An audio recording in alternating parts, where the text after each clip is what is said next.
Assalamualaikum bang. Waalaikumsalam. Bang, Apa saya dengar abang pengantin baru. Terus, saya nak daging kunyit satu bang. Daging kunyit?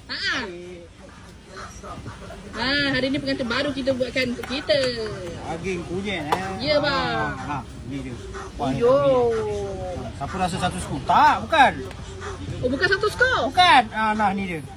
Ish, tambah lagi. Tambah lagi. Menggunung ni bang. Ya, nampak ni. Oh, mantap bang Bang, memang ini portion dia bang Ya. Bukan saya record je bang. Tak ada. Semua customer dapatkan ni. Oh, mantap. Saya nak sambal lebih bang. Tambah lebih Boleh bang Nak terus kat dalam je tu ke bang? Okey. Letak belah dalam je. Wow. Yang mana yang nak kicap tu boleh request. Kalau tak request kita tak bagi. Oh macam tu. Ya, kena betul lah tu. request. Kadang orang ada gaul tak boleh makan kacang soya lah. Betul. Woi, mantap bang sambal macam itu bang Ya. Wih, ini memang berpeluh. Terima kasih bang Sama.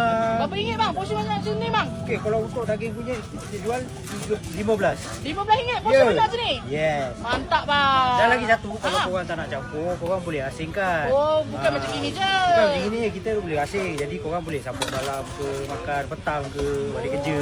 Okey, mantap bang. Okey. Terima kasih bang Sama.